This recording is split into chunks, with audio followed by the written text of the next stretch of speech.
Hey, hi, hello everyone, Jai Shri Krishna. This is Sri Krishna Bhajani and yes, welcome back to my channel. Today in this video, I'm gonna revise second part of the exemption chapter, क्योंकि first part जो मैंने already upload कर चुका है उस exemption chapter में मैंने almost 4 to 5 बड़ी बड़ी जो सर्विसेज है वो कवर करवाई है। इस पार्ट में हम जितनी भी बची हुई एग्जाम्पशन की सर्विसेज है वो कवर करने वाले हैं। So this is applicable for home CA में इंटर स्टूडेंट्स एंड सितंबर 25 और जनवरी 26 में जिनका अटेम्प्ट है वो ये लेक्चर देख सकते हैं। एंड ऑल्सो जितने भी अमेंडमेंट्स और स्टैट्यूटरी अपडेट्स के रिवीजन वीडियो है और जितने भी डिस्कशन वीडियो है वो मैंने ऑलरेडी 3 पार्ट्स में अपलोड किया है, 30 मिनट्स ईच। सो वो तीनों पार्ट अगर आप लोगों ने देख लिया प्लस मेरे नोट्स मेरे टेलीग्राम चैनल पे है, तो अगर वो ज्वाइन करोगे you will get the notes and आपको सारे अमेंडमेंट सारे statutory updates which is relevant for your exam वो सारे क्लियर हो जाएंगे, क्योंकि अगर वो आपने छोड़कर गए आपके मार्क्स 10 to 15 मार्क्स आप लूज कर सकते हैं। So please do watch that. मैं आई बटन में उसका लिंक शेयर कर दूंगी, तो ये वीडियो देखने के बाद आप एक बार अगर वो वीडियो देख लेंगे तो आपके सारे अमेंडमेंट्स कवर हो जाएंगे। ठीक है, सो शुरू करते without wasting now any time. Services provided by government. Government जो सर्विसेज प्रोवाइड करती है सर, ऐसा नहीं है कि सारी सर्विसेज गवर्नमेंट ने एग्जेम्प्ट कर रखी है। कुछ सर्विसेज ऐसी है जो कि एग्जेम्प्ट नहीं है, जिसमें या तो FCM लगता है या तो RCM लगता है। ठीक है, सो देखो, not all services provided by the government और a local authority are exempt from tax, but हाँ, ये जो फॉलोइंग सर्विसेज है ना, दीज आर नॉट एग्जेम्प्ट। ठीक है, तो फॉलोइंग कौन सी सर्विसेज है, मैंने इसको मेमोराइज करने के लिए बस ये एक बताया है, bye train, by air, by road and other services.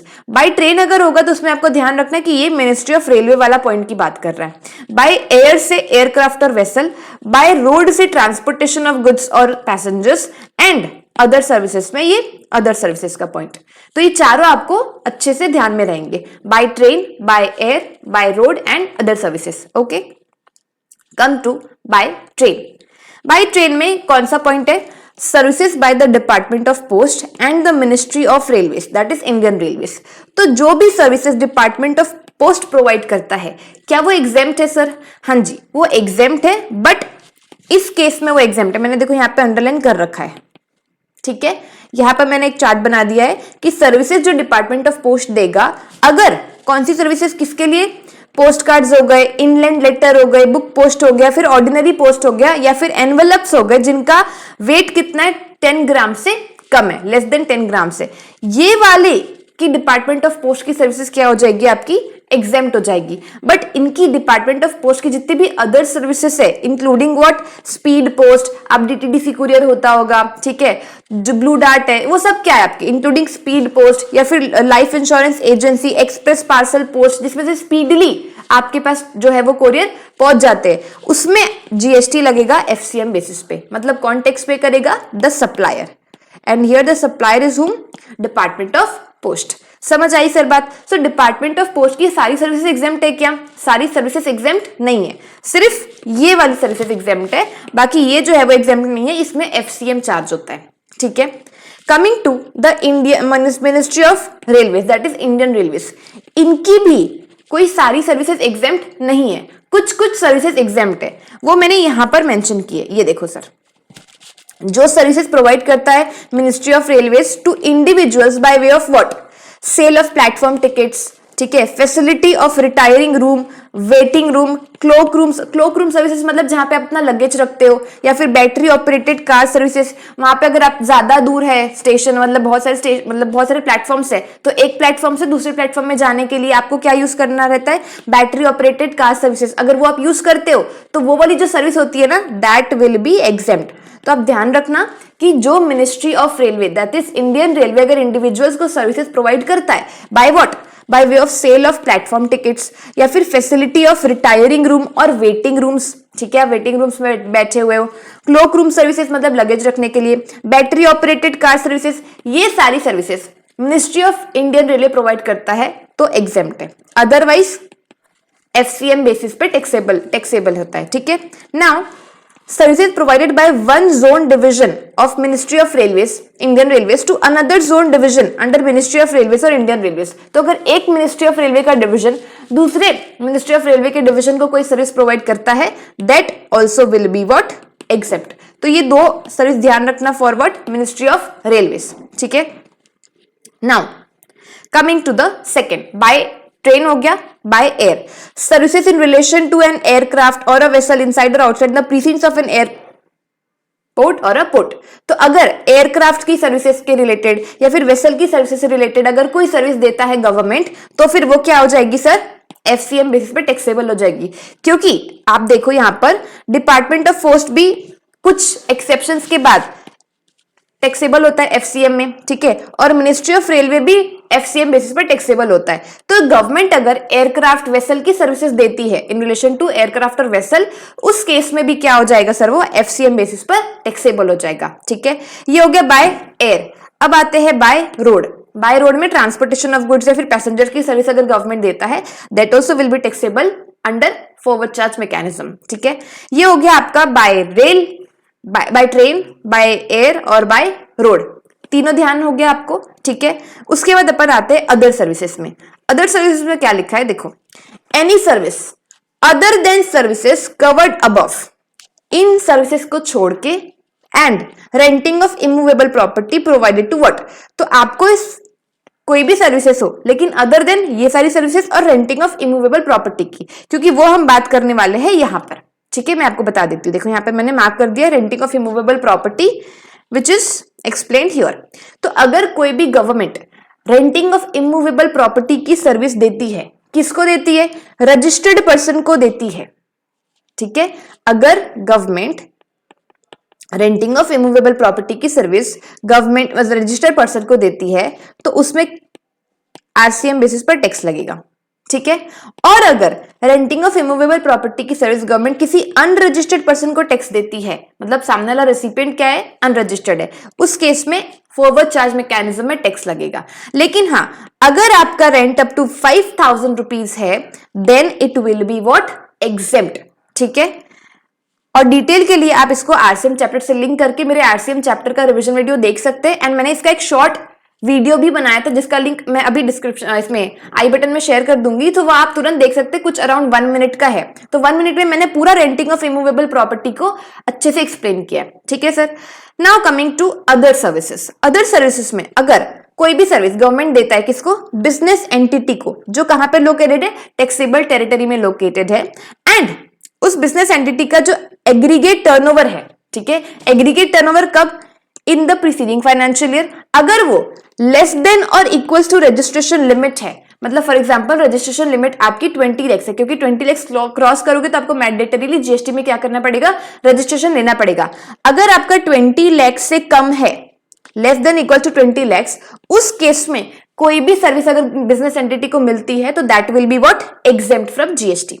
लेकिन अगर आपने बिजनेस एंटिटी को सर्विस दिया, दैट इज द गवर्नमेंट, उस केस में बिजनेस एंटिटी का aggregate turnover preceding financial year में अगर रजिस्ट्रेशन लिमिट से ज्यादा रहा, एंड इसमें आपको चेक करना है कि कंसिडरेशन कितना है, पैसे कितने दे रहे हो सर्विस के लिए, अगर वो लेस देन 5,000 रहेगा तो एग्जेम्प्ट है, अगर वो मोर देन 5,000 रहेगा तो उसमें आरसीएम बेसिस पे कौन टैक्स पे करेगा सर, बिजनेस एंटिटी टैक्स पे करेगी, ध्यान रखना, ठीक है। अदर देन बिजनेस एंटिटी होगा कोई तो वो क्या हो जाएगा, एग्जेम्प्ट हो जाएगा। So this is overall 4 services of the government जो हमने डिस्कस किया है। अब आगे कुछ और मिसलेनियस सर्विसेज है जो अपन फटाफट से रिवाइज कर लेते हैं। देखो सर, अगर services provided by one department of CG और SD, central government state government ने किसी दूसरे सेंट्रल गवर्नमेंट स्टेट गवर्नमेंट के डिपार्टमेंट को कोई सर्विस दिया है, तो फिर वो क्या हो जाएगा, आपका एग्जेम्प्ट हो जाएगा। जैसे मैंने आपको रेलवे का बताया था ना, रेलवे का क्या बताया था, अगर कोई एक डिवीजन या फिर जोन मिनिस्ट्री ऑफ रेलवे का किसी दूसरे डिवीजन या फिर जोन मिनिस्ट्री ऑफ रेलवे के में सर्विस देता है, तो फिर वो भी क्या हो जाता है, आपका एग्जेम्प्ट हो जाता है, ठीक है। Now coming to services provided by government authority by way of any activity in relation to any function entrusted to what. अगर कोई भी सर्विस किससे रिलेटेड है, म्युनिसिपैलिटी, पंचायत, एंड जो एक्टिविटीज आर्टिकल 243W और 243G में दी हुई है, ये आपको पता है कि मैंने सप्लाई चैप्टर में भी रिवाइज करवाया था, वो क्या होती है सर, एग्जेम्प्ट होती है, उसमें जीएसटी नहीं लगता है, ठीक है। Provided by government authority by way of any activity, कोई भी एक्टिविटी जो कहां पर है सर, म्युनिसिपैलिटी से रिलेटेड है या फिर पंचायत से रिलेटेड है, और जो किसमें दी हुई है, आर्टिकल 243W और 243G में दी हुई है, तो वो क्या हो जाएगी, आपकी एग्जेम्प्ट हो जाएगी। Then services provided by police और security agency of government, government की पुलिस, गवर्नमेंट के सिक्योरिटी एजेंसीज जिन्होंने सर्विस दिया है किसको, पीएसयू को या फिर प्राइवेट बिजनेस एंटिटीज को, बट किसने दिया है सर? गवर्नमेंट की पब्लिक और गवर्नमेंट पुलिस और गवर्नमेंट की सिक्योरिटी एजेंसीज, उस केस में आरसीएम बेसिस पे टैक्स लगेगा, that will not be exempt. ठीक है, सिक्योरिटी सर्विसेज है, आपने पढ़ा भी होगा, जिसमें क्या लगता है आपका? आरसीएम लगता है। ठीक है sir. Now coming to the next one, अगर जो गवर्नमेंट है, गवर्नमेंट किसी भी तरह की कोई सर्विस देता है, जैसे टॉलरेट करता है क्या चीज? Non performance of a contract, जिसके लिए कंसिडरेशन चार्ज किया गया है, फाइन्स चार्ज किए गए, पेनल्टीज, लिक्विडेटेड डैमेजेस चार्ज किए गए, वो सर्विस भी क्या हो जाएगी आपकी? एग्जेम्प्ट हो जाएगी, जिसमें जीएसटी नहीं लगता। ठीक है। And then services by an old age home which is run by what? Central government, state government and entity जो कि रजिस्टर्ड है किसमें? 12AA और 12AB of the income tax act, उनके रेसिडेंट्स को, ठीक है, जिनका एज कितना है? More than 60 years against consideration up to 25K per month per member. ध्यान रखना, पर मंथ उनसे आप कंसिडरेशन चार्ज करते हो अप टू 25,000 पर मेंबर, प्रोवाइडेड जो भी कंसिडरेशन चार्ज किया गया है वो सारे चार्जेस, बोर्डिंग, लॉजिंग, हर चीज के मेंटेनेंस के चार्जेस में इंक्लूडेड माने जाएंगे। ठीक है, इंक्लूडेड होने चाहिए। उस केस में ये जो सर्विसेज है जो ओल्ड एज होम प्रोवाइड कर रहा है, और वो ओल्ड एज होम कौन रन करता है? गवर्नमेंट रन करती है, तो उस केस में ये भी क्या हो जाएगा आपका? एग्जेम्प्ट हो जाएगा। ध्यान रखना कि एज 60 ईयर से ज्यादा होनी चाहिए, जो कंसिडरेशन है वो up to 25K per month per member होना चाहिए, और सारे कंसिडरेशन इसमें इंक्लूसिव होने चाहिए। ठीक है सर, तो फिर ये भी सर्विस क्या हो जाएगी आपकी? एग्जेम्प्ट हो जाएगी। Done done. फिर मिनिस्ट्री ऑफ रेलवे की दोनों सर्विस मैंने बता चुके ऑलरेडी। अगर मान लो कोई गवर्नमेंट जो है, central government, state government, union territory, local authority, कोई भी सर्विस देता है, किस टाइप की सर्विस? अगर आपको जॉब करनी है तो उसके लिए कोई रजिस्ट्रेशन की रिक्वायरमेंट है, उसकी सर्विस देता है, या फिर आपका गवर्नमेंट को कुछ टेस्ट करना है, सेफ्टी चेक करने हैं कि यहाँ पे सब फूड वगैरह प्रॉपर है कि नहीं है, या फिर सेफ्टी अच्छे से है कि नहीं, टेस्ट करना है, सर्टिफिकेट करना है, सेफ्टी ऑफ वर्कर्स है, कंज्यूमर्स है, इंक्लूडिंग फायर लाइसेंस, ये सारी चीजें चेक करनी है, फायर लाइसेंस प्रोवाइड करना है, तो ये सारी सर्विसेज भी क्या होते हैं सर? गवर्नमेंट के एग्जेम्प्ट होते हैं, जो गवर्नमेंट प्रोवाइड करती है। ठीक है।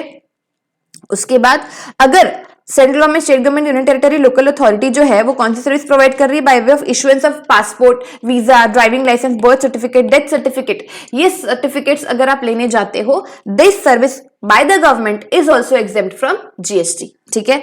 एंड देन अगर गवर्नमेंट जो है वो गारंटी देती है, किसके लिए गारंटी देती है? लोन्स ऑफ देयर अंडरटेकिंग, उनकी कोई अंडरटेकिंग है, उनकी कोई पीएसयूज है, ठीक है, पब्लिक सेक्टर अंडरटेकिंग्स, तो जो ये अंडरटेकिंग और पीएसयूज है वो बैंक और फाइनेंशियल इंस्टीट्यूशन से लोन लिए है, किसकी गारंटी पर? गवर्नमेंट की गारंटी पर, which is applicable for CGSDUT only. अब आप देखो यहाँ पे सिर्फ CGSDUT ओनली लिखा है, मतलब LA आएगा क्या यहाँ पर? लोकल अथॉरिटी नहीं आएगा, ओनली इंक्लूड व्हाट?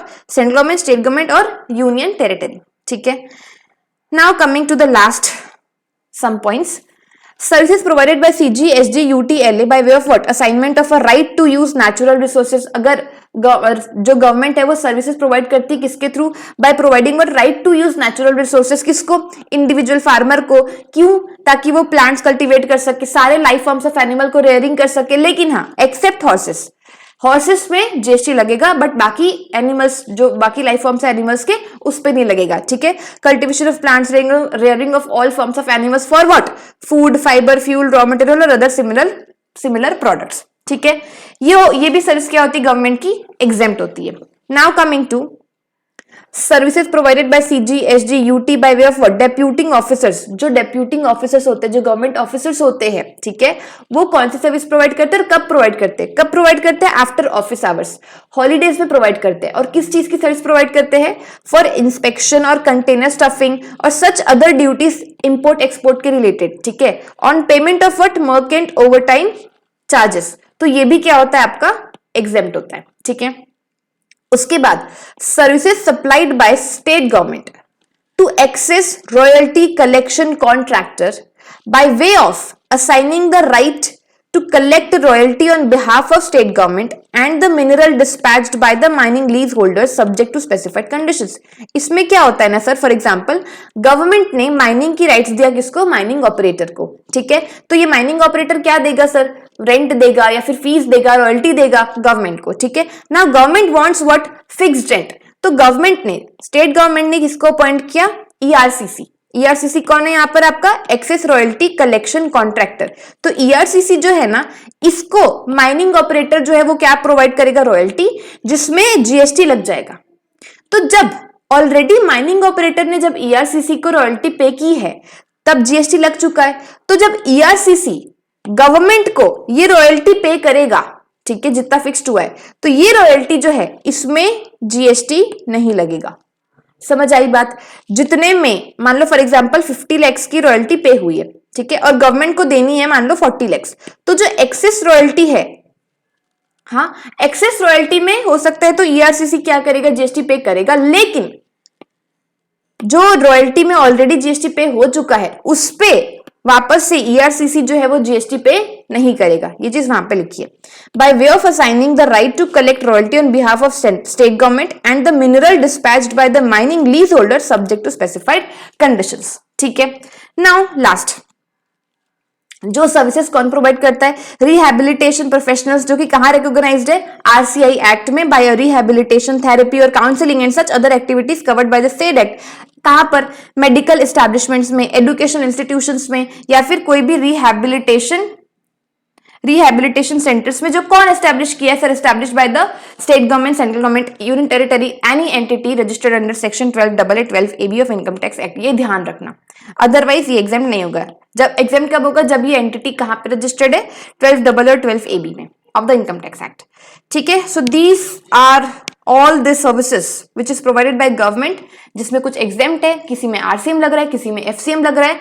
सारी चीजें मैंने एक्सप्लेन कर दी है, नोट्स आपको मिल जाएंगे मेरे टेलीग्राम चैनल पे। ठीक है sir. Now will do passenger transportation services. इसमें सर पहला पॉइंट है बाय एयर का, मतलब सर अगर कोई भी पर्सन ट्रैवल करता है by air, that is flight, तो उस केस में आपको देखना है ट्रांसपोर्ट ऑफ पर्सन्स विथ और विदाउट अकम्पेन्ड बिलोंगिंग्स, मतलब उनके साथ कुछ सामान है या ना है, चलेगा, इन इकोनॉमिक क्लास। ठीक है, इकोनॉमिक क्लास में होना चाहिए बाय एयर, और जर्नी उनकी एम्बार्क, मतलब उन लोग स्टार्ट करते हैं अपनी जर्नी इन स्टेट्स से, और या तो फिर टर्मिनेट होती है उनकी जर्नी इन स्टेट्स में। ठीक है, कुछ जो स्पेशल कैटेगरी स्टेट्स अपन ने शुरू से पढ़ते आ रहे जीएसटी में, वो इसमें इन्वॉल्व है, और कुछ एक्स्ट्रा है।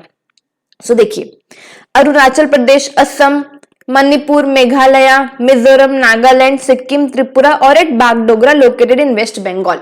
तो ये सारे स्टेट्स से अगर कोई पर्सन अपनी जर्नी स्टार्ट करता है, या फिर इन सारे स्टेट्स में अगर अपनी कोई जर्नी एंड करता है, टर्मिनेट करता है, उनके लिए सर क्या किया है गवर्नमेंट ने, एग्जेम्प्ट किया है ट्रांसपोर्ट ऑफ पर्सन की सर्विस बाय एयर। ठीक है, यहां पे उनको जीएसटी नहीं लगेगा। ठीक है सर, यहां पर आप चीजों को ध्यान में रखना, specially this at Bagdogra which is located in West Bengal. बाकी सब तो आपके किसमें कवर्ड है, स्पेशल कैटेगरी स्टेट्स में। ठीक है, सेकेंड सर्विस आती है पैसेंजर ट्रांसपोर्टेशन सर्विस के केस में, includes non AC contract carriage और नॉन एसी स्टेज कैरियज। इसमें क्या होता है ना सर, एक तो नॉन एसी, मतलब आपकी फॉर एग्जांपल कोई बस है, सरकारी बस हो गई, प्राइवेट बसेस हो गई, तो ये सारी जो बसेस है जहां पे आप ऐसे हाथ दे के रुक के आप वहां पे सर्विस ले सकते हैं, जिस भी आपको प्लेस में जाना है आप उस बस की सर्विस ले सकते हैं। तो ऐसी कोई अगर नॉन एसी कॉन्ट्रैक्ट कैरियज या फिर स्टेज कैरियज होते हैं सर, वो क्या होते हैं, जीएसटी में एग्जेम्प्ट होते हैं। ठीक है, तो आपको समझ आया। एक बार मैं आप लोगों के लिए ये सर्च भी किया था, आप एग्जाम्पल देख लीजिए। जैसे स्टेज कैरियज है, ठीक है, स्टेज कैरियज का एग्जाम्पल क्या है, देखो, सिटी बसेस हो गए, इंटरसिटी बसेस हो गए that operate on established routes with multiple stops. जो सिटी बसेस होते हैं वो मल्टीपल स्टॉप्स में रुकती है ताकि जो पैसेंजर्स है उनकी सर्विस अवेल कर सके। ये थे आपकी स्टेज कैरियज। और कॉन्ट्रैक्ट कैरियज नाम से समझ रहे, कॉन्ट्रैक्ट कैरियज मतलब फॉर एग्जांपल टूरिस्ट बसेस हो गए, जैसे मुंबई दर्शन के लिए जो बस होती है, ठीक है, चार्टेड बसेस फॉर वेडिंग और events, vehicle hired for a specific tour. ये जो चार्टेड बसेस है, अगर नॉन एसी बस हुई तो आपको उसमें जीएसटी नहीं लगेगा, it will be what, exempt from GST. ठीक है सर। अब इसमें एक्सक्लूड क्या होता है, इंक्लूड तो मैंने बता दिया, एक्सक्लूड क्या होता है, कॉन्ट्रैक्ट और स्टेज एसी कैरियज। अगर एसी बस होगी तो उसमें आपको जीएसटी देना पड़ेगा। ठीक है, रेडियो टैक्सी हो गया, टूरिज्म पर्पस के लिए अगर आप कोई बस व्हीकल हायर करते हैं या फिर यूज करते हैं उसकी सर्विस फॉर टूरिज्म पर्पस, उस केस में चाहे वो एसी बस हो चाहे वो नॉन एसी बस हो, फर्क नहीं पड़ता, टूरिज्म है ना पर्पस, अगर पर्पस टूरिज्म है तो फिर वो क्या हो जाएगा सर, आपका टैक्सेबल हो जाएगा, इसलिए यहां पर एक्सक्लूड्स लिखा है। ठीक है, या तो फिर चार्टर और हायर, इन केसेस में आपका जो भी एसी या फिर जो भी चार्जेस होगा वो क्या होगा, टैक्सेबल होगा। ठीक है, एग्जाम किस में होगा, सिर्फ और सिर्फ non AC contract and stage carriage में। ठीक है, अब एग्जाम्पशन जो है, अगर आपने मान लो फिर ओला या फिर उबर, रेडियो क्या बोलते हैं, रैपिडो, ये सब अगर यूज किया like through electronic commerce operator, उस केस में आपको जीएसटी पे करना पड़ेगा। उस केस में यहाँ पे कोई एग्जाम्पशन एप्लीकेबल नहीं होता। ठीक है, second point sir, hiring of non AC contract carriages by firms for transportation of their employees to and from work. मतलब अगर कोई कंपनी है जो अपने एम्प्लॉयज के ट्रांसपोर्टेशन के लिए ऑफिस से घर, घर से ऑफिस तक की सर्विस प्रोवाइड करती है, ठीक है, तो वो क्या करती होगी, कोई बस या फिर कोई व्हीकल हायर पे लेती होगी। कौन, वो फर्म या फिर कंपनी। जिसमें कौन सी एग्जेम्प्ट होगी और कौन सी टैक्सेबल होगी देखते हैं। अगर जो एम्प्लॉइज है वो पैसेंजर ट्रांसपोर्टेशन की सर्विस लेते हैं, बस रोक के अपने घर तक जाना, वहां से फिर ऑफिस तक आना, यहाँ पे कंपनी ने हायर नहीं किया है बस को, ये एक तरीके की क्या है, पैसेंजर ट्रांसपोर्टेशन सर्विसेज है, where transportation takes place over predetermined route on a predetermined schedule. वो अपने शेड्यूल के हिसाब से चलती है, अपने स्टॉपेज के हिसाब से स्टॉप होती है, और वो सर्विस एम्प्लॉइज ने क्या ले रखी होती है, तो वो क्या होता है, आपका एग्जेम्प्ट होता है। What, passenger transportation service. ठीक है, लेकिन टैक्सेबल क्या होता है, टैक्सेबल होता है कि अगर किसी कंपनी ने बस व्हीकल हायर पे लिया हुआ है, contract carriages hire for a period of time, और कंपनी के हिसाब से, कंपनी की डायरेक्शन के हिसाब से कंपनी डिसाइड करेगा कि उसको किस तरीके से यूज करना है, क्या रूट होगा, क्या स्केड्यूल होगा, हर चीज वो आपका टैक्सेबल हो जाएगा, क्योंकि वो आपका पैसेंजर ट्रांसपोर्टेशन सर्विस में कवर नहीं होगा, वो किस में कवर होगा, हायरिंग ऑफ मोटर व्हीकल पे कवर हो जाएगा। समझ आई बात। ये था आपका ऑलमोस्ट बाय एयर, और उसमें क्या क्या चीजें इंक्लूड होती है, AC carriage, stage carriage, non AC carriage, ये सब मैंने आपको एक्सप्लेन कर दिया। ठीक है, अब आते हैं सर्विस ऑफ, एक second, service of transportation of passengers with और विदाउट अकम्पेन्ड बिलोंगिंग्स बाय, हमने पढ़ा बाय एयर, अब रेलवे क्यों छूटे, सो बाय रेलवे भी अगर आप सर्विस लेते हैं पैसेंजर ट्रांसपोर्टेशन की, बट हाँ अदर देन फर्स्ट क्लास या फिर an air AC coach, air conditioner coach, तो फर्स्ट क्लास में आपको जीएसटी लगेगा, यस लगेगा, एसी कोच में आपको जीएसटी लगेगा, यस लगेगा। ठीक है, तो इकोनॉमी क्लास या फिर नॉन एसी क्लास, उसमें आपको जीएसटी नहीं लगेगा, इस केस में रेलवेज में। ठीक है, उसके बाद आपका मेट्रो, मोनोरेल, ट्रैमवे, ये सब जो होगा उसमें भी एग्जेम्पशन एप्लीकेबल है। ठीक है, इनलैंड वाटरवेज, मतलब इंडिया का जो वाटरवेज है, ठीक है, विद इन इंडिया, जो आपने इंडिया का डेफिनेशन पढ़ा होगा, उसमें जो जितना भी इंडिया का वाटरवेज है, उसमें आप अगर कुछ ट्रांसपोर्टेशन की सर्विस लेते हैं, वो आपका जीएसटी से एग्जेम्प्ट है। लेकिन अगर आप इंडिया के बाहर उस वाटरवेज से जाते हैं, तो वो आपका क्या हो जाएगा, टैक्सेबल हो जाएगा। With in India inland waterways की सर्विस क्या है, एग्जेम्प्ट है। ठीक है, अब public transport other then for tourism, आप एक चीज ध्यान रखना, टूरिज्म पर्पस जहां पर भी होगा, देखो यहां पर भी टूरिज्म था, चाहे एसी हो चाहे नॉन एसी हो, वो क्या था, टैक्सेबल था। तो यहां पर भी अगर आपका पर्पस टूरिज्म है, ठीक है, in a vessel between places located in India, तो टूरिज्म पर्पस चाहे इंडिया में लोकेटेड हो, other than outside India located हो, तो वो सब पर्पस आपको देखना है, टूरिज्म होगा तो आपको क्या कर देना है, उसको टैक्सेबल कर देना है। ठीक है, और मान लो पब्लिक ट्रांसपोर्ट के लिए अगर कुछ आपने यूज किया पब्लिक ट्रांसपोर्ट के लिए, तो वो क्या हो जाएगा, टैक्सेबल हो जाएगा, बट अदर देन वो क्या हो जाएगा, एग्जेम्प्ट हो जाएगा, अदर देन टूरिज्म। समझ आई बात। तो एग्जाम क्या क्या होगा, railways in a class other than first class और AC class, metro, monorail, tramway, ठीक है, उसके बाद inland waterways and then public transport other than tourism purpose. ठीक है, उसके बाद अच्छा हाँ, पब्लिक ट्रांसपोर्ट कहां होना चाहिए सर, लोकेटेड इन इंडिया होना चाहिए। उसके बाद जो मीटर्ड कैब होते हैं, ऑटो रिक्शाज होते हैं इंक्लूडिंग ई रिक्शा, ये सब भी क्या होते हैं, आपके एग्जेम्प्ट होते हैं। समझ आ गई बात। ठीक है, ये सब यहां पर गिवन है। Okay, now coming to the next point. हाँ, यहां पर भी अगर ईसीओ के थ्रू कुछ चीजें बुक होती है, तो वो क्या हो जाएगी, आपकी टैक्सेबल हो जाएगी। सेम यहां पे अपन ने पढ़ा था, ईसीओ के थ्रू बुक होगा तो ये एग्जेम्पशन एंट्री एप्लीकेबल नहीं होगी। ठीक है सर।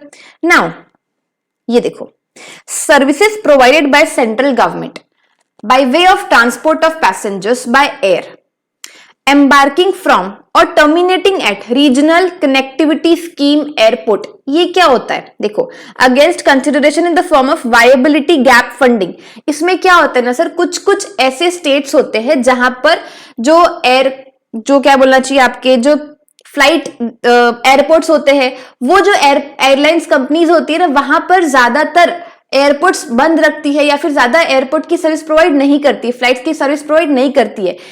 क्यों नहीं करती है? क्योंकि ऐसे जगह पे कुछ कुछ ऐसे स्टेट्स, जैसे ये वाले स्टेट्स है, यहां पर गवर्नमेंट ने क्यों एग्जाम्प्ट कर रखा है? क्योंकि ऐसे स्टेट्स में ज्यादातर जो पैसेंजर्स है वो फ्लाइट से ट्रैवल नहीं करते। आप देखना, कुछ ही बुकिंग्स होगी जो इन स्टेट्स में डायरेक्ट फ्लाइट अवेलेबल होगी, समझ गई? तो इस केस में क्या होता है, गवर्नमेंट फिर थोड़ी बहुत हेल्प करती है। गवर्नमेंट क्या सोचती है कि हम एक क्या करेंगे, वायबिलिटी गैप फंडिंग। अब फॉर एग्जांपल 500 या फिर 200 सीटिंग कैपेसिटी आपके फ्लाइट की, ठीक है? 200 सीटिंग कैपेसिटी में मान लो सिर्फ और सिर्फ 50 पैसेंजर्स बुकिंग हुई, तो बच्चे जो 150 है उसके लिए जो भी एक्सपेंस होगा वो कौन बेयर करेगी? गवर्नमेंट बेयर करेगी। किनके लिए? इन फ्लाइट्स वालों के लिए जो ऐसे कुछ स्पेसिफिक स्टेट्स में है। तो फिर इनके लिए गवर्नमेंट ने ये चीज निकाली। क्या निकाली? देखो, services provided to central government by way of transport of passengers by air embarking from और terminating at RCS regional connectivity scheme airport against consideration in the form of viability gap funding. तो against consideration मतलब government ने इनको क्या provide किया है?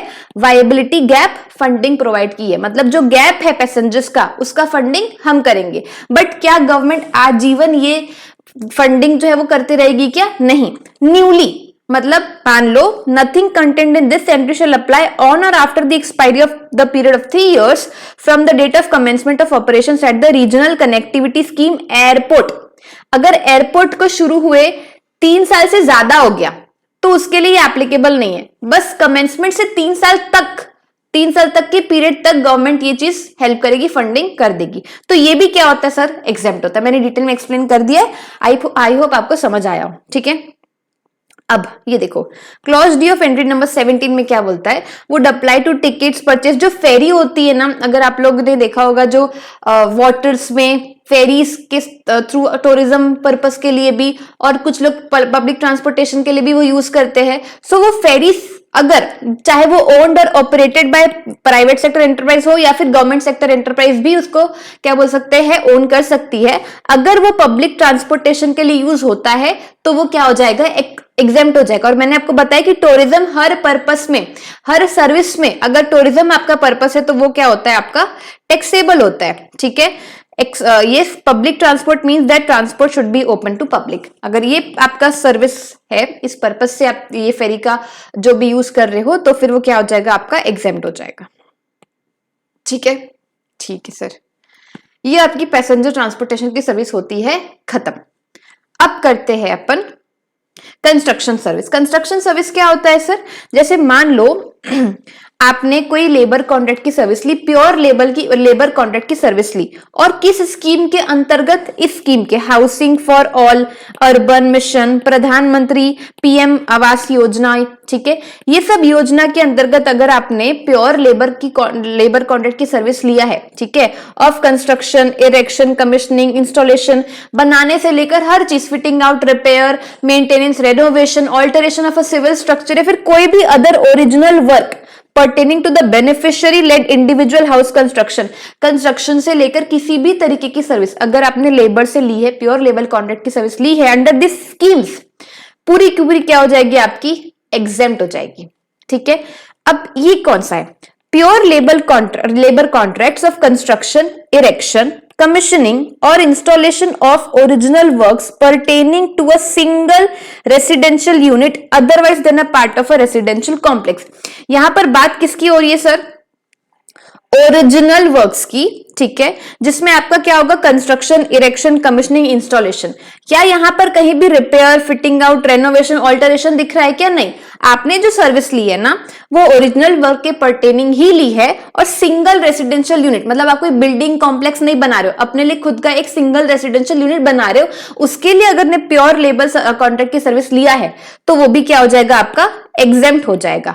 और यहां पर आपको ध्यान रखना है, जहां पे गवर्नमेंट की स्कीम्स एप्लीकेबल है वहां पे कोई भी सर्विस हो, रिपेयर से लेके ओरिजिनल वर्क तक की सारी प्योर लेबर कॉन्ट्रैक्ट की सर्विस क्या रहेगी, एग्जेम्प्ट रहेगी, ठीक है। और यहां पर आपको ध्यान रखना है सिर्फ सिंगल रेसिडेंशियल यूनिट की सर्विस क्या रहेगी, एग्जेम्प्ट रहेगी, वो भी related to original works only, कोई रिपेयर, कोई फिटिंग, कोई रेनोवेशन नहीं, ठीक है।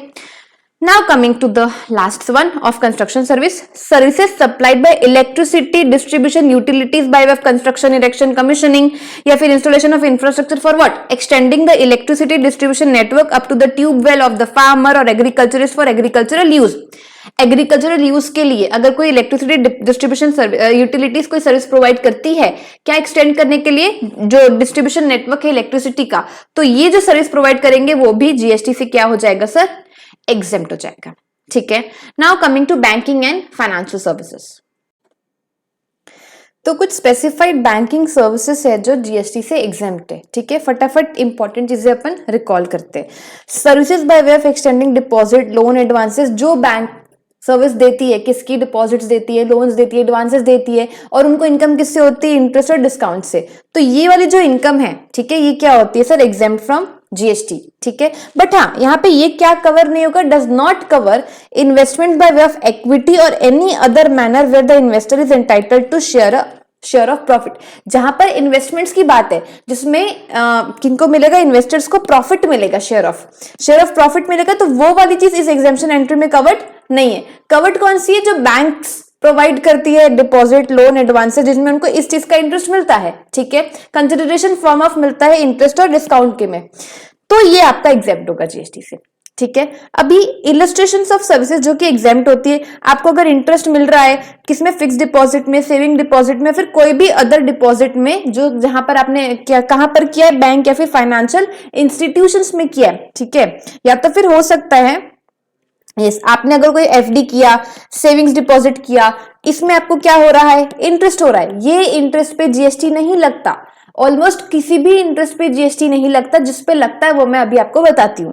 Providing a loan, overdraft facility और credit limit facility in consideration for the payment of interest form, discount form, ये सारे केसेस में आपका क्या होता है, जीएसटी नहीं लगता, एग्जेम्प्ट होता है। किसमें जीएसटी लगता है, देखो, सर्विस चार्जेस, फी, डॉक्यूमेंटेशन फी, जो ब्रोकिंग चार्जेस आपसे लिया जाएगा, ठीक है, एंट्री चार्जेस लिया जाएगा, या फिर charges collected over and above interest on loan, advance और डिपॉजिट, तो वो सारे चार्जेस उसमें लगेगा आपका GST, but not on that particular interest और डिस्काउंट जो आपको मिला है, ठीक है, किसमें, एफडीज में या फिर किसी भी बैंकिंग की सर्विस में जो आपने डिपॉजिट किया है, लोन्स एडवांस किए हैं, उसमें जो भी इंटरेस्ट होता है उस पर जीएसटी नहीं लगता, ठीक है। Interest charge on outstanding credit card balance, इसको एकदम इंपॉर्टेंट मार्क कर लेना, क्रेडिट कार्ड में जो इंटरेस्ट लगता है सर उस पे जीएसटी लगता है, ठीक है। क्रेडिट कार्ड में जो भी इंटरेस्ट आपका आउटस्टैंडिंग होगा, जो भी इंटरेस्ट क्रेडिट कार्ड में मिलता है, ठीक है, वो क्या होता है आपका, टैक्सेबल होता है जीएसटी में, ठीक है। Now service provided by bank और authorised dealers of foreign exchange by way of sale of foreign exchange only amongst banks और amongst authorised dealers of foreign exchange और amongst banks and such other dealers. मतलब क्या बोल रहा है, banks के बीच में, उन ऑथोराइज्ड डीलर्स के बीच में क्या हो रहा है, सेल ऑफ फॉरेन एक्सचेंज हो रहा है, वो वाली सर्विस क्या होती है आपकी, एग्जेम्प्ट फ्रॉम जीएसटी होती है। टैक्सेबल, ये याद रखना, जो भी चार्जेस होते हैं वो टैक्सेबल होते हैं। इंटरेस्ट जो कि outstanding on what, credit card balance, तो वो भी क्या होता है आपका, टैक्सेबल होता है। ये हो गया आपका बैंकिंग एंड फाइनेंशियल सर्विसेज। अब आते हैं अपन लीगल सर्विसेज में। इसमें क्या होता है सर, ये बहुत इंपॉर्टेंट है। देखो, इसका आरसीएम में भी एप्लीकेबिलिटी है, तो अगर आपने आरसीएम का चैप्टर का रिवीजन नहीं देखा, वो भी मैंने फुल फ्लेजेड अपलोड कर चुका है विथ दीस नोट्स, और टेलीग्राम पे मेरे नोट्स मिल जाएंगे। देखो, लीगल सर्विसेज में अगर आर्बिट्रल ट्रिब्यूनल कोई लीगल सर्विस देता है, किसको, किसी भी पर्सन, लेकिन other than body Corp, other than business entity, अगर अदर देन बिजनेस एंटिटी है तो वो क्या हो जाएगा आपका, एग्जेम्प्ट हो जाएगा। लेकिन अगर आर्बिट्रल ट्रिब्यूनल सर्विस देता है किसी बिजनेस एंटिटी को, तो आपको चेक करना पड़ेगा कि क्या इस बिजनेस एंटिटी का aggregate turnover preceding financial year में अप टू रजिस्ट्रेशन लिमिट है क्या। अगर अप टू रजिस्ट्रेशन लिमिट है तो वो क्या हो जाएगा सर, आपका एग्जेम्प्ट हो जाएगा। लेकिन अगर aggregate turnover preceding financial year का रजिस्ट्रेशन लिमिट से ज्यादा है, मतलब registration limit for example 20 lakh है, ठीक है। अगर 20 लाख क्रॉस किया तो आपको जीएसटी में रजिस्ट्रेशन लेना पड़ेगा। अगर 20 लाख अप टू 20 लाख तक है तो वो एग्जेम्प्ट हो जाएगा। 20 लाख से ज्यादा जैसे ही आपका एग्रीगेट टर्नओवर एक्सीड करेगा प्रीवियस फाइनेंशियल ईयर का, तो उसमें क्या लगेगा, रिवर्स चार्ज मैकेनिज्म में आपका जीएसटी टैक्सेबल हो जाएगा। ठीक है, कौन देगा फिर जीएसटी? बिजनेस एंटिटी देगी। उसके बाद legal services by a partnership firm of, अब आता है आपका लीगल सर्विसेज। इसमें क्या होता है सर, कौन प्रोवाइड करता है? पार्टनरशिप फर्म ऑफ एडवोकेट्स या फिर individual as an advocate, but other than a senior advocate. अगर ये किसी पर्सन को other than a business entity, ठीक है, वो पर्सन है लेकिन अदर देन बिजनेस एंटिटी है, उनको अगर लीगल सर्विस प्रोवाइड की गई तो वो क्या होता है आपका? एग्जेम्प्ट होता है। ठीक है, या तो फिर अगर किसी पार्टनरशिप फर्म ऑफ एडवोकेट्स ने या फिर किसी इंडिविजुअल एज एन एडवोकेट ने किसको सर्विस प्रोवाइड किए? किसी दूसरे एडवोकेट को, पार्टनरशिप फर्म ऑफ एडवोकेट को, किसी गवर्नमेंट को, अथॉरिटी को, गवर्नमेंटल एंटिटी को, तो वो भी क्या हो जाएगा आपका? एग्जेम्प्ट हो जाएगा। ठीक है, अब बात करते हैं अगर वो बिजनेस एंटिटी को ही सर्विस प्रोवाइड करते हैं, ठीक है, और फिर आपको चेक करना पड़ेगा पिछले साल का जो टर्नओवर है, अगर अप टू रजिस्ट्रेशन लिमिट होगा तो एग्जेम्प्ट हो जाएगा, मोर देन रजिस्ट्रेशन लिमिट होगा तो फिर क्या हो जाएगा? आरसीएम में टैक्सेबल हो जाएगा। ठीक है, नाउ थर्ड, अगर सीनियर एडवोकेट सर्विस देता है तो सेम, आपको सेम चीज देखनी है। किसी भी पर्सन को देते हैं अदर देन बिजनेस एंटिटी तो वो क्या हो जाता है? एग्जेम्प्ट हो जाता है। बट हाँ, अगर किसी गवर्नमेंट को, लोकल अथॉरिटी को, गवर्नमेंटल अथॉरिटी को अगर सर्विस देता है सीनियर एडवोकेट तो वो भी क्या हो जाएगा आपका? एग्जेम्प्ट हो जाएगा। एंड बिजनेस एंटिटी को सर्विस मिल रही है जिसका एग्रीगेट टर्नओवर पिछले साल अप टू रजिस्ट्रेशन लिमिट है तो वो क्या हो जाएगा? एग्जेम्प्ट हो जाएगा। एंड एटीओ मतलब एग्रीगेट टर्नओवर पिछले साल अगर मोर देन रजिस्ट्रेशन लिमिट है तो वो भी क्या हो जाएगा आपका? उसमें आरसीएम लगेगा, एग्जेम्प्ट नहीं होगा। ठीक है, now coming to sponsorship of sports events. Sports events का स्पॉन्सरशिप जो करता है, ठीक है, कौन करता है? जैसे कि आपका नेशनल स्पोर्ट्स फेडरेशन हो गया, फिर कोई भी एसोसिएशन ऑफ इंडियन यूनिवर्सिटीज हो गई, इंटर यूनिवर्सिटी स्पोर्ट्स बोर्ड, या फिर school games federation of India, कोई भी by the central civil services cultural and sports, part of national games by the Indian Olympics under Panchayat Yuva Krida and खेल अभियान scheme, ये सब अगर स्पोर्ट्स इवेंट का स्पॉन्सरशिप करते हैं सर, वो सर्विस क्या होती है? जीएसटी में एग्जेम्प्ट होती है। ठीक है, वैसे ही आपके पास एक स्किल डेवलपमेंट सर्विसेज, सारी स्किल से रिलेटेड है। जैसे कि वो सर्विस कौन प्रोवाइड करता है? National skill development corporation set up by the government, फिर council for vocational education training, awarding body recognised by NCVT. ये आप एक बार रीड आउट कर लेना, वोकेशनल स्किल डेवलपमेंट। तो services of assessing bodies empanelled centrally by DGT, ministry of skill development and entrepreneurship by way of assessments under HDI, मतलब ये skill development वाला। तो सारी स्किल डेवलपमेंट की सर्विस जो प्रोवाइड करते हैं वो भी क्या होता है सर? आपके एग्जेम्प्ट होते हैं। रिवीजन में मैं जितना क्विक हो सके और जो ज्यादा इंपॉर्टेंट है वहां पे ज्यादा फोकस दे रही हूँ, और जो थोड़ा कम इंपॉर्टेंट है उसको मैं आप लोगों को रीड करके और थोड़ा सा समझा दे रही हूँ। ठीक है, अब आते हैं अपन परफॉर्मेंस बाय एन आर्टिस्ट। इस सर्विस, ये भी इंपॉर्टेंट है, एमसीक्यूज और केस सिनेरियोस में पूछा जाता है। परफॉर्मेंस इन फोक और classical art forms of music, dance, theatre, ये सब की सर्विस अगर कोई आर्टिस्ट देता है, ठीक है, कौन सी? Art, classical forms, folk forms of music, dance, theatre, जिसमें वो कंसिडरेशन चार्ज करता है but it is not more than 1,50,000, then it will be exempt. ठीक है, बट कंसिडरेशन अगर 1,50,000 से ज्यादा हुआ, सारा की सारा अमाउंट क्या हो जाएगा सर? आपका टैक्सेबल हो जाएगा। Entire amount will be what sir? Taxable. ठीक है, now coming to see other art forms, western music, dance, modern theatre, performance of actors in a films और टेलीविजन सीरियल्स, ये सब क्या होता है? ये भी तो आर्ट फॉर्म्स ही है ना। बट नहीं, गवर्नमेंट ने किसको प्रमोट किया है? Folk dances, classical forms of art music, इन सबको प्रमोट किया, जिसमें भी अमाउंट स्पेसिफाई कर दिया 1.5 लाख तक एग्जेम्प्ट है, 1.5 लाख से ऊपर एंटायर अमाउंट टैक्सेबल है। ठीक है, लेकिन जो जितने अदर आर्ट फॉर्म्स है, वेस्टर्न वाले और टेलीविजन फिल्म्स में जो एक्टर्स काम करते हैं, वो सारा जीएसटी में क्या होता है? आपका टैक्सेबल होता है। एंड अगर किसी आर्टिस्ट ने एज अ ब्रांड एम्बेसडर किसी को सर्विस दी है, वो भी क्या हो जाएगा? जीएसटी में टैक्सेबल हो जाएगा। ठीक है, इसमें इतना ही था। अब बात करते sir right to admission to various events, ये क्या होता है? किसी भी इवेंट में आपको अगर जाना है तो फिर आपको फीस पे करनी पड़ेगी। ठीक है, तो वैसे कुछ इवेंट्स है जिसको जीएसटी से एग्जेम्प्ट किया गया। देखो, सबसे पहले अगर आप म्यूजियम जाते हो, national park, wild life sanctuary, tiger reserve, जू, प्रोटेक्टेड मॉन्यूमेंट, तो ये ऐसे सब जगहों में अगर आप जाते हैं, चाहे आप कोई भी अमाउंट आपसे चार्ज किया जाए, फ्री नहीं है, कोई भी अमाउंट चार्ज तो करेंगे ही। अगर चार्ज कर रहे कोई भी अमाउंट, उसमें जीएसटी नहीं लगेगा। That will be exempt. But specifically आपको ध्यान रखना है कि वो कौन सा इवेंट है, कौन सी जगह आप जा रहे हो। तो museum, national park, wild life sanctuary, tiger reserve और जू प्रोटेक्टेड मॉन्यूमेंट, इसमें कोई भी अमाउंट हो that will be what exempt from GST. अब बचता है यहां पर आपको देखना है, अगर आप सर्कस देखने जाते हो, कहीं डांस, थिएट्रिकल परफॉर्मेंस है, drama, ballot, award function, concert, ठीक है, म्यूजिकल परफॉर्मेंस, ये सारे चीजें हैं, अगर आप जाते हो तो फिर आपको चेक करना पड़ेगा कि अगर कंसिडरेशन अप टू 500 पर पर्सन है तो ही वो क्या होगा सर, आपका जीएसटी से एग्जेम्प्ट होगा, अदरवाइज टैक्सेबल हो जाएगा। ठीक है, 500 तक के, ठीक है, छोटा सा अमाउंट है, इसको गवर्नमेंट ने जीएसटी में माफ कर दिया। ठीक है, तो अब यहां पर क्या लिखा है, और any sporting event other than a recognise sporting event, फिर recognise sporting event and planetarium, ये सब जगह अगर आप जाते हैं एंड फीस कितनी होती 500 पर पर्सन, तो फिर वो हो जाएगा जीएसटी से एग्जेम्प्ट।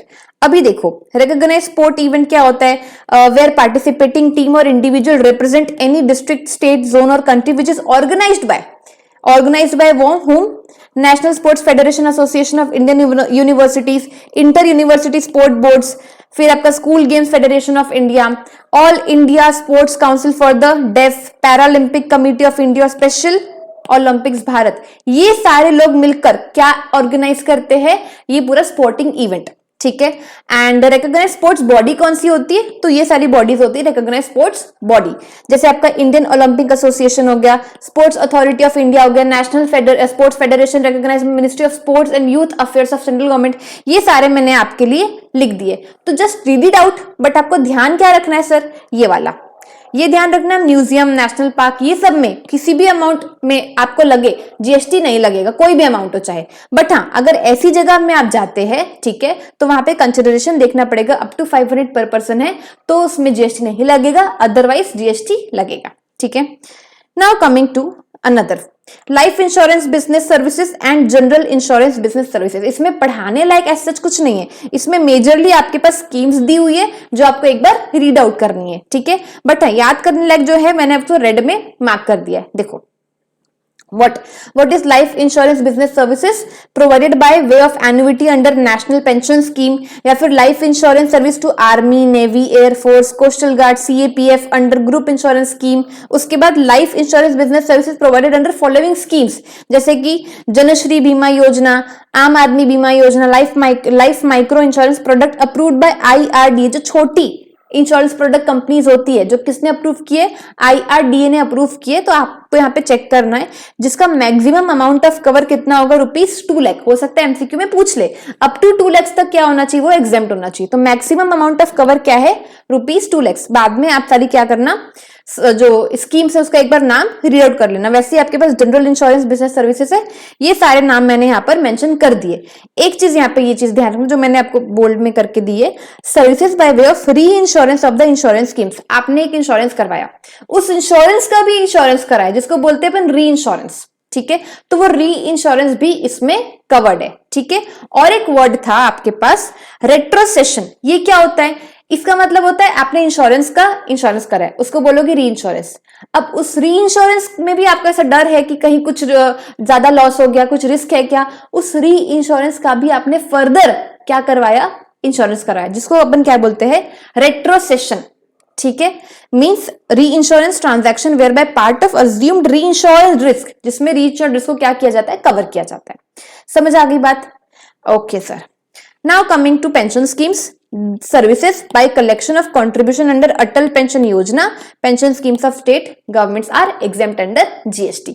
ठीक है, उसके बाद आते हैं अपन सर्विसेज बाय अनइनकॉर्पोरेटेड बॉडी और अ नॉन प्रॉफिट एंटिटी। इसमें क्या होता है सर, जैसे जो भी एनपीओज होते हैं, ठीक है, जिनका पर्पस क्या होता है, as a trade union for providing exempt activity, वो क्या प्रोवाइड करते हैं, एग्जेम्प्ट एक्टिविटी प्रोवाइड करते हैं। तो जो सर्विस ये लोग प्रोवाइड करते हैं खुद के मेंबर्स के लिए, वो सर्विस एग्जेम्प्ट होगी। कब एग्जेम्प्ट होगी, आपको ये देखो, ये देखना पड़ेगा, an amount of up to ₹7500 per month per member for sourcing of goods or services from a third person for the common use of its members in housing society or resolution complex। जैसे अभी हम लोग एक flat में shift हुए, ठीक है, यहाँ पे हमको क्या देना पड़ता है, मंथली मेंटेनेंस चार्जेस देने पड़ते हैं। ठीक है, तो मंथली मेंटेनेंस चार्जेस क्यों देने पड़ते हैं, यहाँ के जो गार्डन्स है, क्लब हाउस है, सारा मेंटेनेंस, ठीक है, साफ सफाई, ये सब फैमिली से क्या लिया जाता है, मेंटेनेंस चार्जेस लिए जाते हैं। तो अगर वो मेंटेनेंस चार्जेस अप टू 75 पर मंथ पर मेंबर है, ठीक है, उस केस में वो क्या हो जाएगा, एग्जेम्प्ट हो जाएगा। अगर 7500 से भी ज्यादा लिया जा रहा है, मतलब सब यहाँ पे अमीर लोग हैं, ठीक है, अच्छी खासी पैसे वाली सोसाइटी है, तो यहाँ पर फिर आपका जीएसटी लग जाएगा। समझ आ गई बात? देखो, हाउसिंग सोसाइटी और resolution complex, it is a kind of what, entity. तो आपको यहाँ पर क्या देखना है, अनइनकॉर्पोरेटेड बॉडी और अ नॉन प्रॉफिट एंटिटी देखना है, ठीक है, as a trade union for providing exempt activity and an amount up to 7500 per month per member for sourcing what of goods or service from a third person for the common use of its members, that is but obviously बात है, वो maintenance charges की बात कर रहा है। उसके बाद आपको ये देखना है RWA, ये क्या होता है सर, आपका ये देखो सर, कहां क्या, RWA, resident welfare association. So annual turnover of RWA, मतलब एक बात बताओ, यहां पर अगर आप 7500 से कम मेंटेनेंस चार्जेस दे रहे हो, ठीक है, अब 7500 से कम अगर आप मेंटेनेंस चार्जेस दे रहे हो, ठीक है, एंड आपकी जो सोसाइटी का एनुअल टर्नओवर है, वो पूरा एनुअल टर्नओवर मिला के भी 20 लाख से कम है, ठीक है, 20 लाख या फिर उससे कम है, क्या उस केस में आपका जीएसटी लगेगा कि नहीं लगेगा? तो जीएसटी नहीं लगेगा। 7500 से कम आपका मेंटेनेंस चार्जेस है और पूरा टोटल पूरी सोसाइटी का टर्नओवर वो भी कितना है, 20 लाख और उससे कम है। 20 लाख और उससे कम अगर एनुअल टर्नओवर है तो बट ऑब्वियस सी बात है, क्या आपने जीएसटी में रजिस्ट्रेशन लिया होगा? क्या नहीं, जीएसटी में रजिस्ट्रेशन ही नहीं लिया होगा, तो आपसे जीएसटी हम ले कैसे? तो ये चीज ध्यान रखना कि जहां पे आपका टर्नओवर 20 लाख या फिर उससे कम होता है, तो फिर आपका मेंटेनेंस चार्जेस भले ही 7500 से कम हो या फिर ज्यादा हो, वो जीएसटी में क्या रहता है, एग्जेम्प्ट रहता है, ठीक है। अब अगर आपका एनुअल टर्नओवर किसका, रेसिडेंट वेलफेयर एसोसिएशन का कितना है सर, मोर देन 20 लैक्स है, अगर मोर देन 20 लैक्स है और उस केस में आपका जो मेंटेनेंस चार्जेस है वो कितना है, 7500 या फिर उससे कम है, तो फिर यस एग्जेम्प्ट होगा।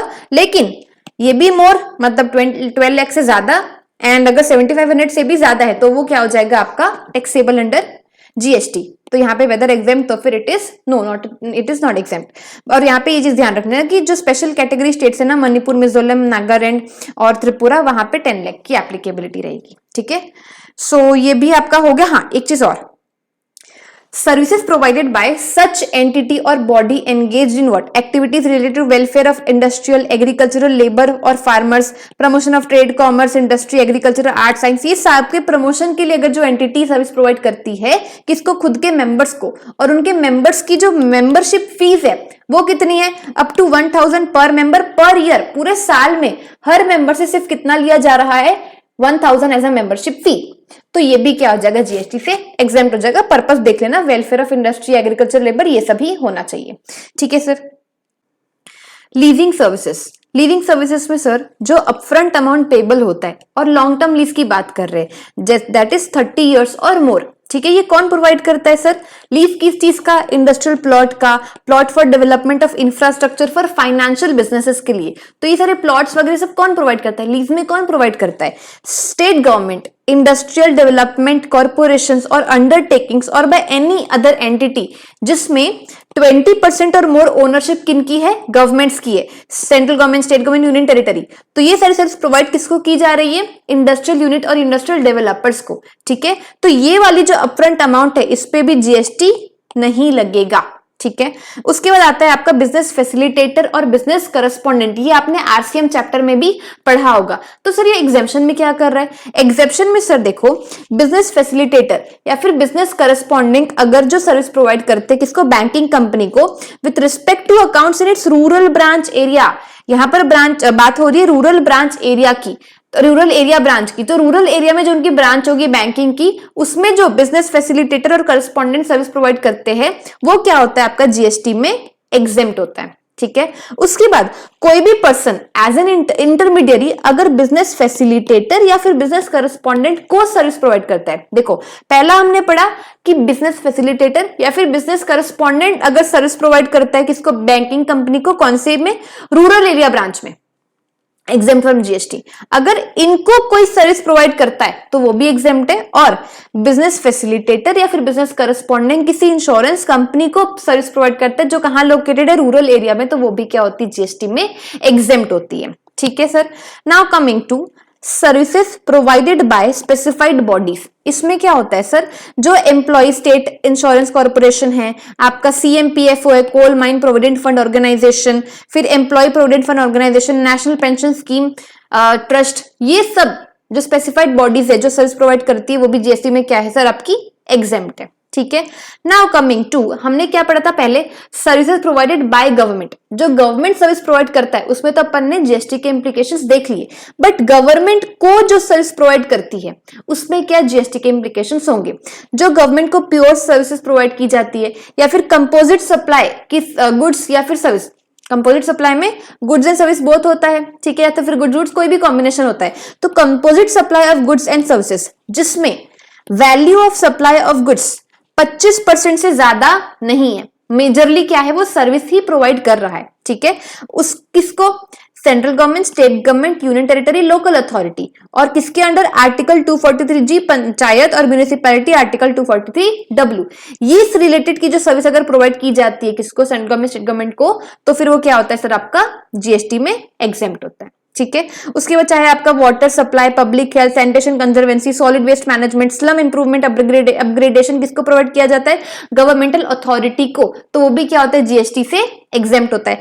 फेयर प्राइस शॉप्स जो प्रोवाइड करते हैं क्या चीज, sale of food grains, kerosene, sugar, edible oil under public distribution system किसको प्रोवाइड किया जाता है, स्टेट गवर्नमेंट, सेंट्रल गवर्नमेंट या फिर यूनियन टेरिटरी को, तो वो भी क्या रहता है सर, जीएसटी में एग्जेम्प्ट रहता है। ठीक है। फिर अगर services provided under any insurance scheme जिसमें ध्यान रखना टोटल प्रीमियम अगर गवर्नमेंट पे करती है तो वो भी जीएसटी में क्या होता है सर, आपका एग्जेम्प्ट होता है। ठीक है। फिर आता है आपका service under any training programme जिसमें 75% और मोर के टोटल एक्सपेंसेस कौन बॉर्न करता है, गवर्नमेंट्स। ठीक है। तो कोई भी अगर ट्रेनिंग प्रोग्राम ऑर्गेनाइज किया गया है, सर्विस दी जा रही है अंडर एनी ट्रेनिंग प्रोग्राम, किसको सर, गवर्नमेंट को, जिसमें खर्चों में टोटल एक्सपेंस में 75% या फिर उससे ज्यादा के खर्चे कौन बॉर्न करता है, आपका central government, state government, union territory. ठीक है। तो वो भी क्या होता है, आपका जीएसटी में एग्जेम्प्ट होता है। ठीक है। नाउ लास्ट, अब आपका चैप्टर खत्म हो चुका है। मैंने सारी इंपॉर्टेंट सर्विसेज ऑलरेडी स्टार्टिंग से एक्सप्लेन करती जा रही हूँ, एंड जो मुझे थोड़ा रेलेवेंट नहीं लगता, जो एग्जाम पॉइंट ऑफ व्यू से रेलेवेंट नहीं, उसको मैंने थोड़ा सा रीड आउट करवाया because it is a revision lecture. ठीक है। अदर सर्विसेज में सारी इंपॉर्टेंट नहीं है, कुछ कुछ इंपॉर्टेंट है तो मैं बताऊंगी, बाकी आपको एटलीस्ट एक रीडिंग दे देनी, क्योंकि मैंने ऑलमोस्ट अपने टोटल 17 पेजेस में आपके लिए प्रॉपर चार्ट फॉर्म में एंड इंपॉर्टेंट चीजें सारी कवर कर रखी है। ठीक है। सो आप लोग ये रेफर कर सकते हैं, लिंक आपका टेलीग्राम में आपको मिल जाएगा पीडीएफ। ठीक है। अदर एग्जाम सर्विसेज, इस पे क्या होता है सर, देखो, अगर आप ट्रांसफर कर रहे हो आपको going concern as a whole और an independent part thereof, तो फिर वो भी क्या होता है, आपका एग्जेम्प्ट होता है। ये इंपॉर्टेंट है, अगर आपका as a going concern transfer हो रहा है, ठीक है, सो वो आपका जीएसटी से एग्जेम्प्ट होता है। सैटेलाइट लॉन्च सर्विसेज एग्जेम्प्ट होती है।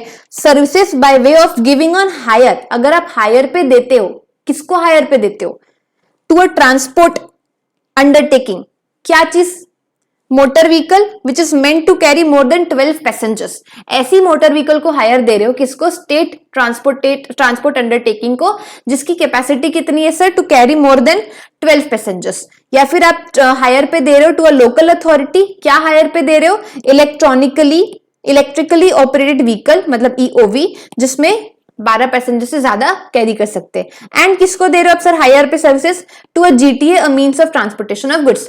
तो ये तीनों को अगर आप, ये ध्यान रखना, ये एमसीक्यू में पूछ सकता है। ठीक है, इसको मार्क कर लेना।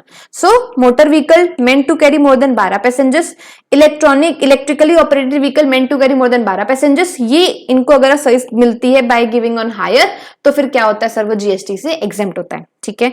उसके बाद आता है आपका services by way of access to road bridge, payment of toll charges payment करने का रोड ब्रिज के में, ठीक है, तो वो भी क्या होता है आपका सर, एग्जेम्प्ट होता है। फिर जो आपका इलेक्ट्रिसिटी डिस्ट्रीब्यूशन ट्रांसमिशन की सर्विसेज है वो एग्जेम्प्ट होगी। इससे रिलेटेड जो एंसिलरी सर्विसेज भी है ना, इंसिडेंटल और एंसिलरी सर्विसेज, जैसे कि आपका रेंट पे देना मीटरिंग इक्विपमेंट को, ठीक है, या फिर testing for meters, transformer, capacitors, ये सब भी क्या है, ट्रांसमिशन डिस्ट्रीब्यूशन ऑफ इलेक्ट्रिसिटी, जो मेन सर्विस है उससे रिलेटेड एंसिलरी सर्विसेज है वो भी क्या होती है जीएसटी में एग्जेम्प्ट होती है, ठीक है। उसके बाद services provided by an incubatee up to total turnover of ₹50 lakh in a financial year. ये कौन होता है सर इनक्यूबेटी? ये ज्यादा इंपॉर्टेंट नहीं है, रेलेवेंट नहीं है, बट स्टिल इनक्यूबेटी कौन होता है? जैसे जो न्यू बिजनेसेस होते हैं ना उसमें इनको हेल्प की जाती है, ठीक है। इनको जिनको बिजनेस शुरू करने में हेल्प मिलती है उनको क्या बोलते हैं इनक्यूबेटी, और जो हेल्प करता है उनको क्या बोलते हैं इनक्यूबेटर, ठीक है।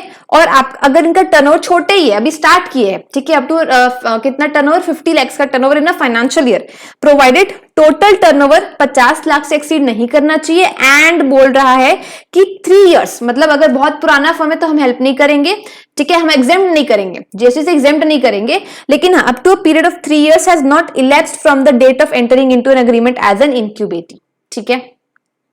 उसके बाद सर आपके आते हैं refer and development services against what consideration received in the form of grant supplied by government entity, research association, university, college और अदर इंस्टीट्यूशन। ये सारी सर्विसेज भी क्या होती है सर आपकी एग्जेम्प्ट होती है। एंड देन आपका आ गया bye way of public conveyance, provision of facilities of bathroom, washrooms, laboratories, urinal, toilets, ये सब वाली सर्विसेज भी क्या होती है गवर्नमेंट की एग्जेम्प्ट होती है, ठीक है, पब्लिक कन्वीनियंस वाली, ठीक है। उसके बाद आता है आपका सर ये देखो टैक्सेबल सर्विसेज प्रोवाइडेड टू और to be provided biotechnological business incubator वाली सर्विस, ये भी क्या होती है सर आपकी एग्जेम्प्ट होती है। ये ज्यादा इंपॉर्टेंट नहीं है। उसके बाद ये इंपॉर्टेंट है, ये देखना आप, इसमें क्या है सर, ये देखो services provided bye way of collecting और प्रोवाइडिंग न्यूज।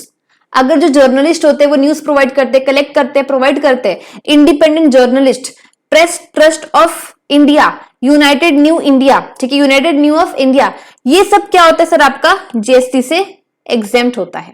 क्या एग्जेम्प्ट नहीं होता है? अगर जो गेस्ट एंकर्स होते हैं, ठीक है, उनको ऑनरेरियम दिया जाता है, they are not journalist, they are guest anchors, तो वो क्या होता है सर आपका टैक्सेबल होता है। बाकी क्या होता है आपका कलेक्टिंग प्रोवाइडिंग न्यूज वाला एग्जेम्प्ट होता है, ठीक है। फिर जो पब्लिक लाइब्रेरी के थ्रू जो सर्विस दिया जाता है by way of lending of books, publications और any other knowledge enhancing content और मटेरियल, वो भी जीएसटी से एग्जेम्प्ट होता है। फिर आपका जो बिजनेस एग्जीबिशन है आउटसाइड इंडिया हेल्ड हो रहा है, मतलब मैंने मान लो यहाँ पे अच्छे से ग्रो किया, मैं कोई बिजनेस एग्जीबिशन रख रही हूँ जो आउटसाइड इंडिया है, तो जो सर्विस ऑर्गेनाइजर प्रोवाइड करता है किसी भी पर्सन को, ठीक है, in respect of business exhibition held outside India, वो भी क्या हो जाएगा जीएसटी से एग्जेम्प्ट हो जाएगा, ठीक है। फिर आपका आता है सर ये services by way of pre conditioning, pre cooling, ripening, waxing, retail packing, labeling of fruits, vegetables which do not change or alter the essential characteristics of a said fruits or vegetables। fruits vegetables से regarding जो आपको service मिलती है pre cooling की, ठीक है, बेचने के पहले उसको कूल करके रखना पड़ता है, खराब ना हो जाए, ठीक है, रिटेल पैकिंग करना है, जो उसका ऑल्टर ना करे, चेंज ना करे एसेंशियल कैरेक्टरिस्टिक्स, वो सारी सर्विसेज भी क्या होती है जीएसटी से एग्जेम्प्ट होती है। वैसे ही सर आपका आता है services provided by the national centre for cold chain development under the ministry of agriculture, cooperation, farmers welfare bye way of cold chain knowledge dissemination, ये सब भी आपके एग्जेम्प्ट होते हैं। एंड ये ध्यान रखना services by a foreign diplomatic mission located in India, अगर फॉरेन डिप्लोमेटिक मिशन वाले यहां पर उनसे सर्विस मिलती है by a foreign diplomatic mission जो कि इंडिया में लोकेटेड है, तो वो भी क्या होता है आपका एग्जेम्प्ट होता है। टू लिखा होता है सर तो वो टैक्सेबल हो जाता, ठीक है, मैंने बाय को रेड कर दिया है। उसके बाद services by way of granting national permit to a good carriage to operate throughout India or contiguous states, services by way of providing information under RTI Act, जो RTI Act में आप कोई भी information provide करते हो, जैसे अभी हम लोग RTI सुनते हैं, मेन आपको CA स्टूडेंट्स को पता होगा, अपन जो पेपर मंगवाते हैं, ठीक है, अपने आंसर शीट्स मंगवाते हैं, तो अपन जो इन्फॉर्मेशन प्रोवाइड करते हैं that service also is exempt under GST।